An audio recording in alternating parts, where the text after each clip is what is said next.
Up next, we're going to go through a few different streaming boxes and just kind of review each one and try to figure out which one's for you. ijdm starts now. Another visitor. Stay a while.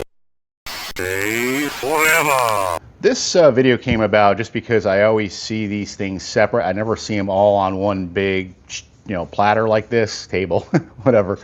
And I just wanted to compare a few of them and just kind of clear the air on what is what with each one of these. And the first one I'm going to start out with is this guy up on the top left. Some of these may be older versions, but I know there's been some improvements over the years with different ones. But the first one I'm going to start off with is the Amazon Fire Stick. Out of the box, the experience is mostly pleasant. I gotta say their home screen's a little muddy with too much information going on. It kind of reminds me of a 90s website where you just had all these logos and pictures everywhere and craziness going on. That's kind of where I'm at with this and how I feel about it. As far as usability and everything and options, it does have a ton of options. You can pretty much have everything and anything on it, and it works very well and pretty much seamless.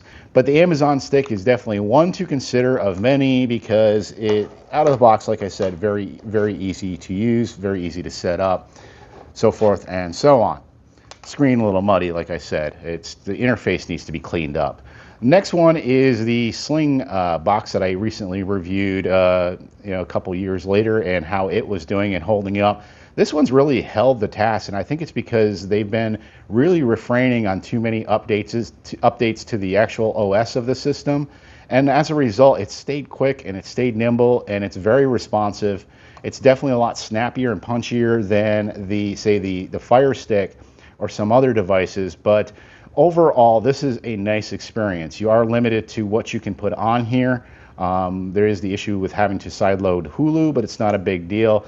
But the main thing this is oriented toward is if you're using the Air TV function on it to get over-the-air broadcasts on your Sling TV box and watch it anywhere in the United States or maybe anywhere in the world, as long as you have an internet connection. And you can customize the menus and so forth. If you want to look at that video, I do have that on my playlist, so that was an interesting one.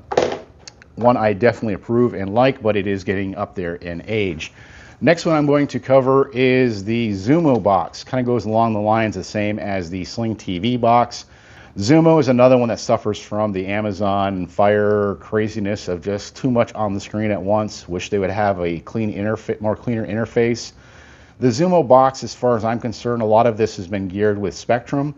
So the one nice thing about it is if you do have Spectrum service and you want to keep your cable channels, live channels, so forth from Spectrum, then Spectrum is on this box and it has a bunch of other preloaded stuff that's on there already.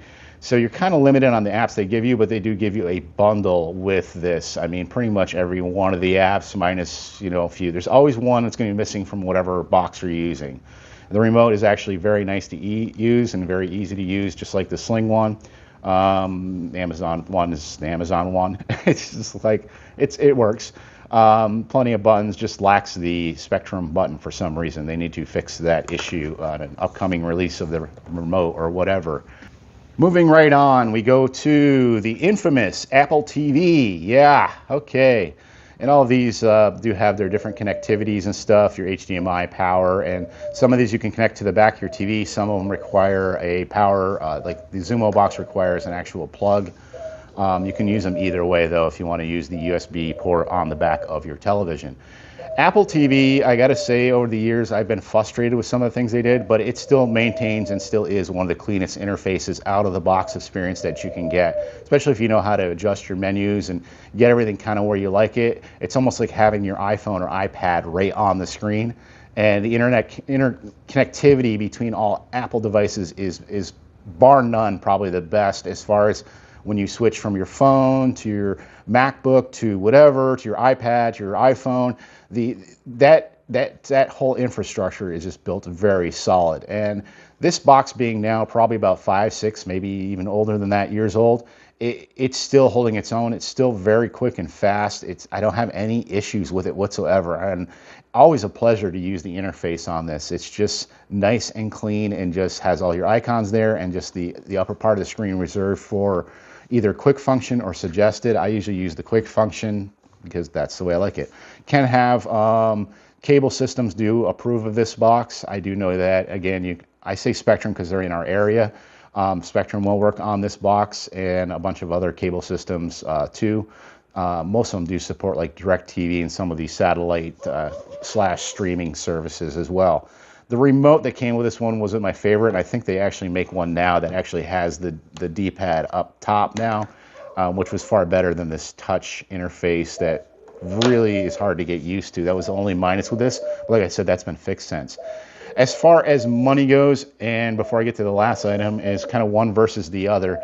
You're paying for what you're getting here. I mean, you're basically looking at all these other ones, they're budget ones. This one you're paying for what you're getting. It's definitely up there in cost. But as far as longevity, I would say this is held up. Surprisingly, a lot of people are going to be surprised because they know how I feel about Apple these days, but I still do appreciate its infrastructure and culture. Last one I'm going to do here is on the On Stick, which is a Google TV device. I gotta say, and I have the other ones that are like a like a box type situation like this. Well, actually a little smaller, that are a little quicker in 4K. This is just one for illustrative purposes on film, but this one is definitely one to look at. Very customizable. You can have pretty much any of your apps on there and do anything with it. Very easy to use remote, very intuitive. Love the customized menu function where I can have my menus exactly the way I want them. The only minus is there's some services you can't get on this because it's an Android-based stick and it's not really a closed, walled-off environment. Is services like, again, bringing up Spectrum and some of the other cable systems will not allow it on this device.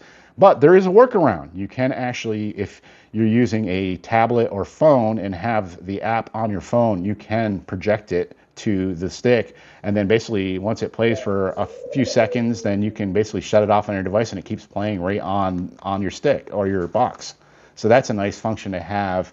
Alternatively, if the service or whatever isn't working on any one of these devices. That being said, all these devices do what they should. They all ones that I would actually recommend to somebody. And if you're asking, I am leaving one out, and that is the Roku TV. I've had some issues with them over the years, but lately I revisited their infrastructure and some of the improvements they did. Again, clean interface, but they've muddied it up over the years with all this extra stuff on the home screen I don't need, but it is nice they allow you the option to shut it off and just have your tiles there and your side category thing. So that's a nice thing to have on that as well. I don't actually own a stick right now. I just have the TVs I purchased years ago that I actually use with these that work perfectly well with each other. That'll do it for this ijdm. Thanks for watching. We'll see you next time.